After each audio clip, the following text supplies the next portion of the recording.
Sempre achei estranho como as lulas da fenda do biquíni agem de forma superior a todos os outros, a ponto de construírem seu próprio subúrbio com o único propósito de manter todas as outras espécies de fora.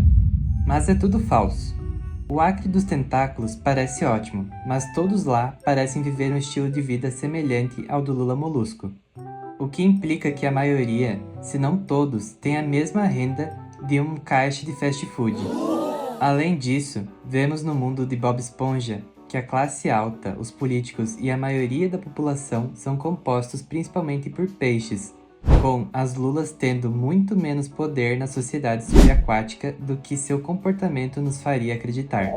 E sim, é verdade que o Squilliam Fancinson tem riqueza, mas ele é mostrado como a exceção e não a regra.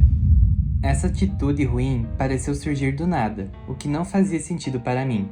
Então, eu procurei respostas no desenho e cheguei a uma grande revelação.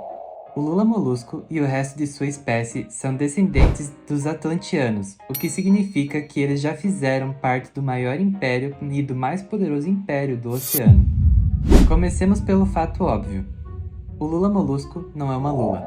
Lulas de verdade têm cabeças em forma de cone com barbatanas laterais para ajudar a nadar, mas a espécie do lula molusco tem cabeças mais arredondadas e sem barbatanas. Podemos até ver no desenho que existem lulas verdadeiras, com essa estrutura de cabeça correta.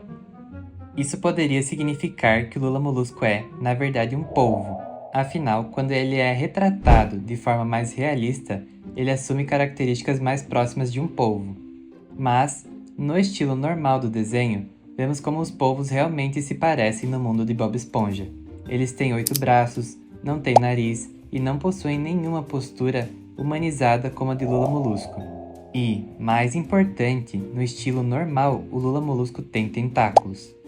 Tentáculos são achatados e têm ventosas apenas nas pontas. Polvos não têm tentáculos, e sim 8 braços, mais cônicos, com ventosas por toda a extensão. Isso significa que a espécie do lula molusco possui características que não são nem de lulas e nem de polvos. Nas minhas pesquisas, não existe nenhum cefalópode com 0 braços e 6 tentáculos. Se levarmos o estilo do desenho mais literalmente, especialmente o fato de alguns serem verdes e terem 6 tentáculos, isso pode sugerir que a biologia do lula molusco vem de outro planeta. Parece um salto enorme na lógica, até olharmos para os atlanteanos. Eles vieram para a Terra de seu mundo natal há mais de 1 milhão de anos. E se compararmos o lula molusco a um atlanteano, a uma lula e a um polvo do universo de Bob Esponja, veremos que ele se parece muito mais com os atlanteanos e eles compartilham da pele azul clara, do nariz comprido e caído e dos lábios mais largos. Mas as suas semelhanças vão além da sua aparência. É notável que todas as lulas em Bob Esponja parecem ter um gosto por arte e cultura europeias, muito mais do que os outros habitantes do oceano. O lula molusco faz pinturas baseadas em estilos europeus variados, gosta de ouvir e tocar música clássica ocidental e sua casa é decorada com elementos arquitetônicos europeus. O músico mais famoso de sua espécie é o Kelpie, que toca clarinete, um instrumento inventado na Alemanha. Isso é significativo porque os atlanteanos são a única outra espécie no desenho com tamanha influência da cultura europeia. No especial de Atlantis, a primeira coisa que Bob Esponja e seus amigos fazem é destruir o jardim de topiaria da cidade, e apenas o lula molusco percebe e comenta. Topiaria é uma forma de arte paisagística originada na França. O líder dos atlanteanos também usa saltos altos, algo popular entre os aristocratas europeus do século XVII. E a arte deles é fortemente influenciada por estilos da Europa, assim como seu foco em arte e conhecimento remete ao Renascimento. Temos então 2 espécies no mundo de Bob Esponja com características faciais, interesses e culturas semelhantes. Talvez seja por isso que o lula molusco é o único que realmente se dá bem com os atlanteanos. Enquanto o Sr. Sirigueijo só quer pegar o dinheiro, a Sandy ficou sozinha inventando coisas e o Bob Esponja e o Patrick tentam fugir do passeio para ver a bolha mais antiga de todas, o lula molusco quis conhecer mais da cultura de Atlantis.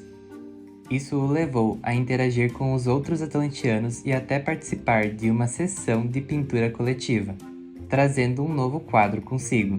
Nesse quadro aparece o pão enlatado, um dos alimentos favoritos dele, que até então só havia aparecido em um outro episódio, o Diacres dos Tentáculos. Não é um produto comum no desenho, mas em uma cidade habitada apenas por sua espécie está sempre disponível. A semelhança entre o Acre dos Tentáculos e Atlântida não parecem coincidência. Ambas as cidades fecham suas portas para os forasteiros. Ambas são cercadas por portões dourados. E as duas se conectam a uma versão passada de Atlantis, antes de abrir mão da riqueza material. Isso sugere que a espécie do lula molusco pode ser formada por atlantianos exilados há muito tempo, que tentaram recriar a sua própria Atlantis. A única objeção seria: os atlantianos têm braços e pernas humanos, não tentáculos, mas no desenho vemos que esses não são seus corpos originais.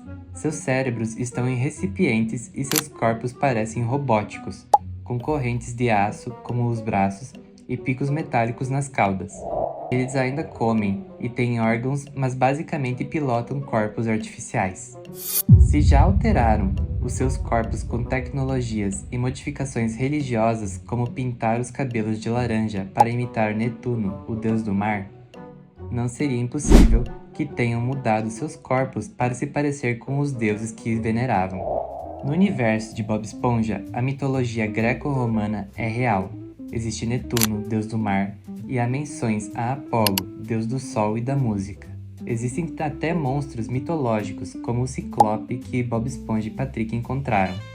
E no flashback em que os atlantianos trazem a bolha mais antiga para a Terra, vemos referências à Roma antiga, líderes com capacetes Galha e até elefantes, símbolo de poder militar e trocas culturais. Tudo isso se reforça a ideia de que, sem suas modificações, os atlantianos poderiam se parecer com Lula Molusco.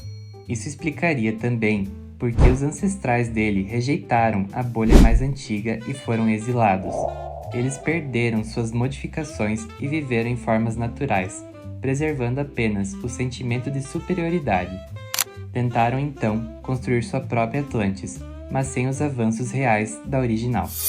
O resultado: hoje, eles são vistos apenas como lulas, presos a um passado idealizado que não existe mais. O Lula Molusco, no fundo, sente que falta algo em sua vida.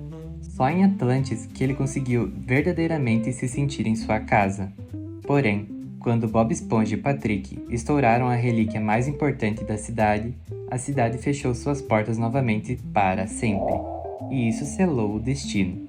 Os exilados continuaram presos em sua arrogância, incapazes de encontrar satisfação, até deixarem o orgulho de lado e se abrirem para algo maior.